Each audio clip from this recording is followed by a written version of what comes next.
Alright guys, jadi Moja Studio udah dimulai di perkuliahannya dan aku udah banyak. Jadi aku akan sedikit ya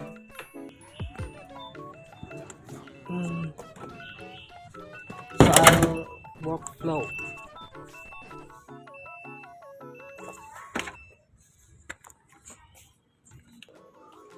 Inilah alur kerja minimum bias.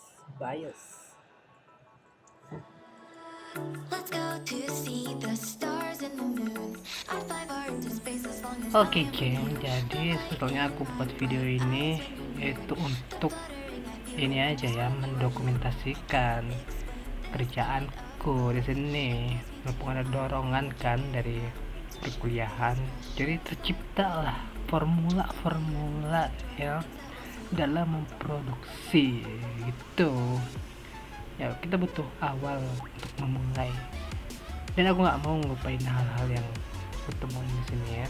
Jadi aku mau simpan ini supaya nggak lupa dan bisa diterapkan untuk kedepannya ya. Mungkin nanti ada penyesuaian untuk kedepannya lah ya, tapi ada basic yang jelas gitu.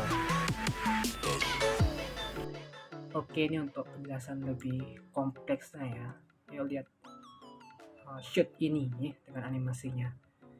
Distorsi itu artinya, distorsi itu maksudnya di sini kita ngambil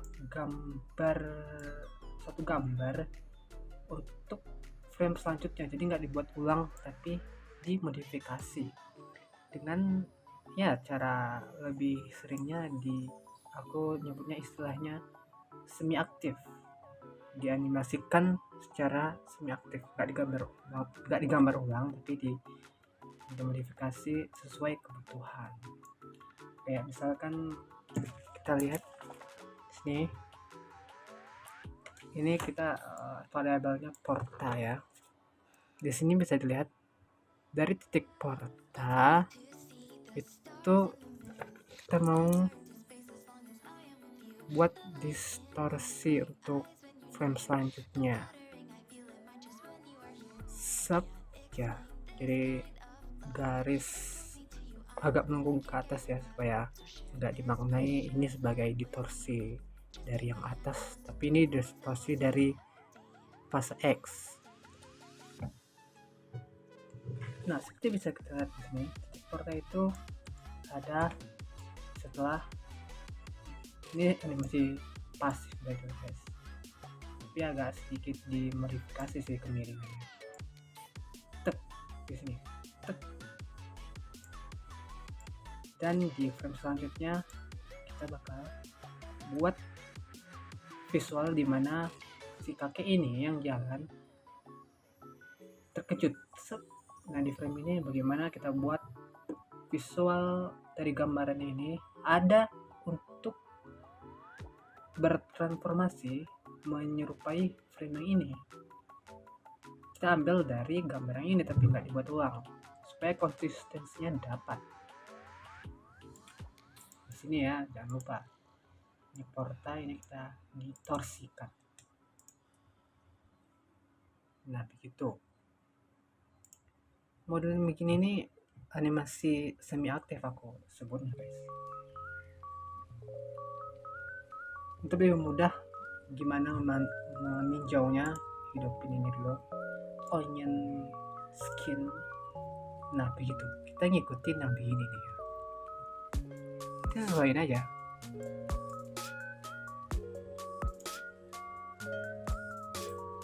Nggak usah terlalu disesuaikan sih, cuma bagaimana sekira-kiranya transformasi dari gambar awal ke gambar X ya. Yep, gitu.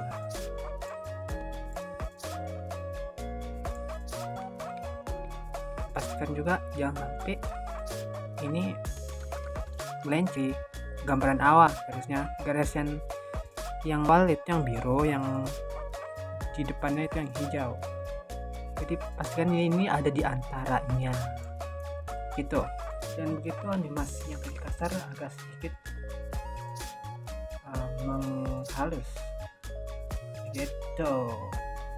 Ini agak aneh memang, tapi dalam ini kan satu frame doang ya, 24 frame dalam satu detik, jadi bakal lebih smooth. Ini X, gambar X, kita lihat ini template keyframe-nya memang aku bawa dari produksi yang dari Jepang-Jepangan gitu. Industri anime di sana pakai begini ya guys. Makanya kita ambil aja dulu untuk produksinya, memudahkan untuk Com2 ya, workflow yang dipakai caranya itu pakai begini ya, template dari Jepangan begini. Ya di Com1 bakal lain lagi guys. Biar aku ingin ya lebih jelasin lebih dalam soal konsep story ini. Oke, coba sekarang kita fokus pada anime dasar. Ini memang dasar guys. Jadi ini sebut aja anime ya, karena tiap rangkaian ini ada pada objek-objek yang gerakannya kompleks gitu, yang pakai harus keyframe beginian. Ini melekat pada kayak karakter-karakter dalam satu scene, dalam satu shot maksudnya, bergerak bersama. Nah ini ada masing-masing rangkaian anime, dan lambangnya ini itu ya bebas ya variabelnya, untuk lambang mana untuk siapa begitu. Nah kira-kira beginilah gambarannya.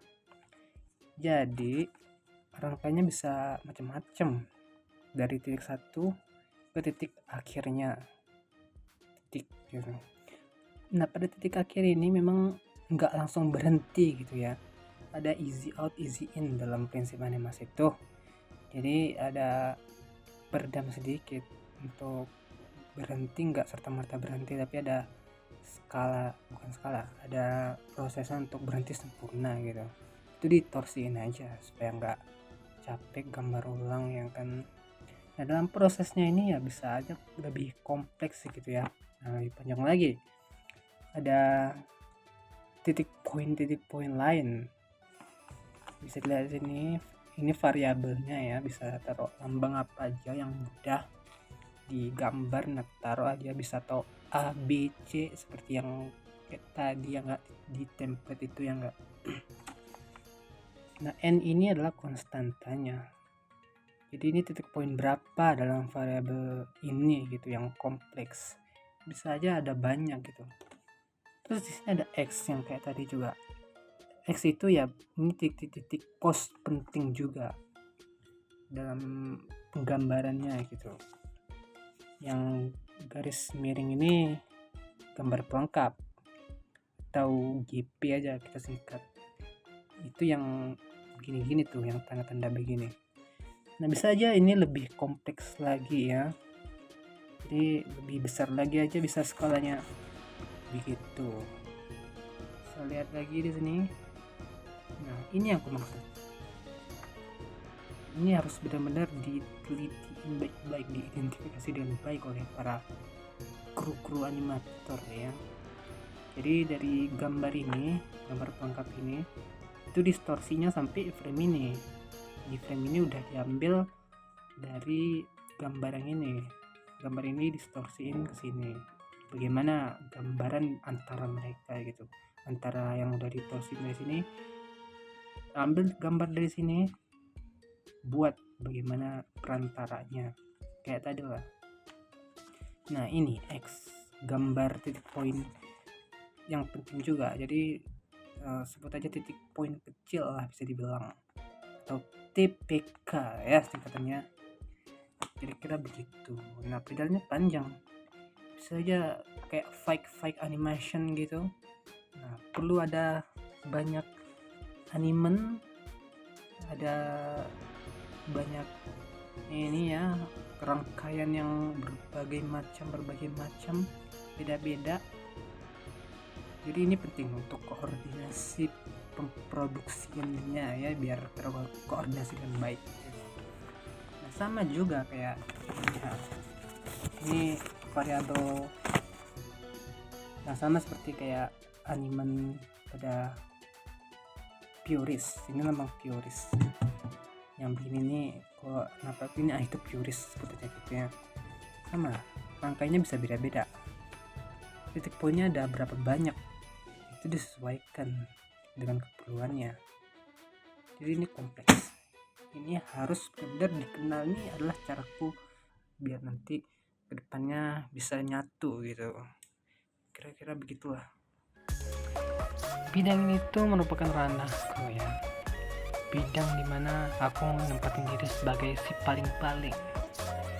Ya memang kadang-kadang juga males juga sih, tapi secara aku deklarasikan memang inilah bidang aku paling mantap. Ya mantap lah misalnya bro. Jadi aku bisa nikmati setiap alurnya, bisa jadikan ini untuk pengisi hari-hari ya yang bermakna gitu.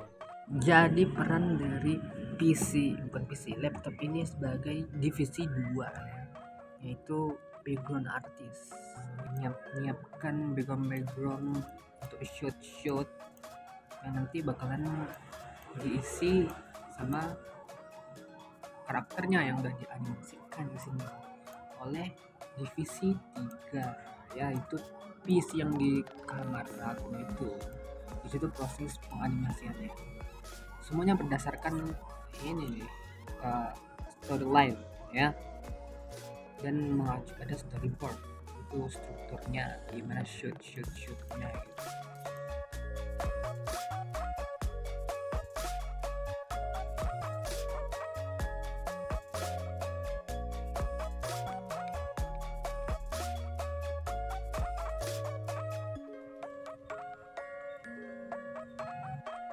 Terakhir aku mau jelasin soal gimana struktur Mojo Studio ini ya, dari keseluruhannya. Dia ada di pilar perintian guys. Lihat, dia jadi nggak masuk ke perusahaan tapi yang ke perintian. Kalau di perusahaan itu kan mengutamakan profit ya enggak. Kalau di perkumpulan ini lebih ke benefit untuk gimana orang berkumpul, matching, gimana apa sebutnya, fit and match gitu. Intinya untuk pemanfaatan biar kedepannya enak lah, untuk nemuin tempat dia.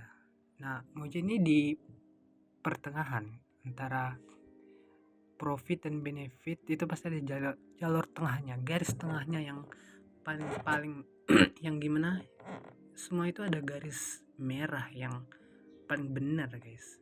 Jadi aku kira itu di tempatnya di sini.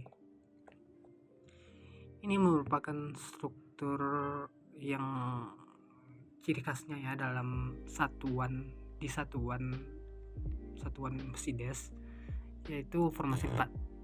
Pertama itu aku sebutnya founder, ya penemunya aja atau ownernya tuh di sini posisinya. Terus di sini minder. Mind itu dari kata mind alias pikiran, kepala. Ya, ini penting. Beda dari leader. Ini kayak CEO gitu, guys. Wajah dari perusahaan, dari satuannya ya. Selain itu ada owner juga. Ini yang blend dari satu kesatuan ini. Di bawahnya ya ada partisi segala macam, begini gitu. Tapi yang paling mau kutugaskan itu di sini wajah. Kalau di sini kepala, ini lebih dalam lagi otaknya ya. Ya ini leher sebagai penyatu, ya sebutlah kayak gitu. Definisi lebih lanjutnya ini ya, kepala di sini itu kayak direktur gitu loh. Minder posisi di sini itu kayak kepala, direktur penasihat ya, bukan direktur aja atau penasihat direktur, enggak. Ini direktur penasihat. Jadi kerjanya itu gimana diskusi dengan yang lain-lainnya, kasih pendapat, pengarahan segala macam kayak gitu. Kalau di posisi ini itu bisa lihat CEO, wajah. Tapi ini kita harus buat lebih ini juga guys. Ini mohon maaf ya, ini agak batuk-batuk. CEO bukan sekedar CEO.